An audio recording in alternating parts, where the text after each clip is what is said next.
One of the concerns that newer investors may have if they sell with seller financing is what to do if your buyer quits paying. How do you regain control of that property? What do you do? Well, the first thing I want to do if my buyer quits paying is I want to find out why. If you're my buyer, you've put 8 to 10% down, and I've qualified you pretty heavily. I know that you have the income to make the payments. I know you've been paying something somewhat close to that for a while before you bought my house, so you can probably afford it. So if you've been in there, you gave me a big chunk of money down and you stopped paying, well, the first thing I want to do is find out why. And the best way to do that is have a conversation with the buyer. Just give them a call.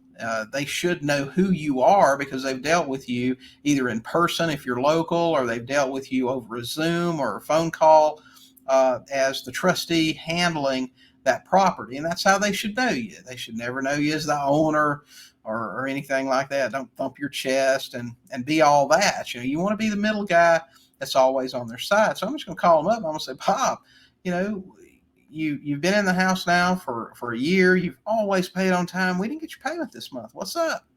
And try to have a conversation with them, find out what's going on, and try to handle it that way. Now, if they're just avoiding you, if they won't answer your calls, if they're still not sending in your payment, what do?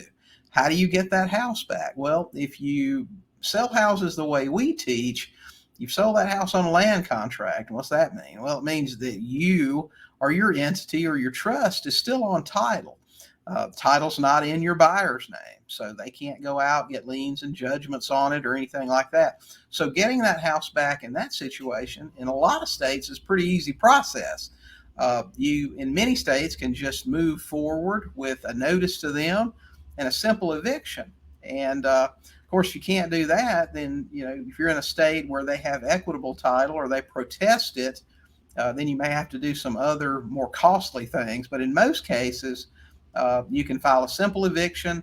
If they don't contest it, you'll move forward with that and you'll get possession of your property. My suggestion, as I said in the beginning, is try to have a conversation with them and try to get that thing fixed, because we have a program where we give our buyers part of their down payment back if they have to move because they can't pay, they can't afford to pay anymore. If they leave the property in good move-in condition, we'll certainly give them a portion of their down payment back. I would rather give it to them and have everybody leave on good terms than give it to a lawyer and have everybody fight about it until the end of time. So that's my approach. That's the best way to either find a solution to the problem or get your property back. Sell it on a land contract, move forward with a repossession if you have to, but try to fix that with your buyer. A lot of times it's totally fixable, and you just need to pick up the phone and have a conversation or go over and knock on the door. Don't be afraid to do that either if you're local. Hey guys, thanks for watching. While you're here, don't forget to hit the subscribe button and check out these other great videos and podcast episodes.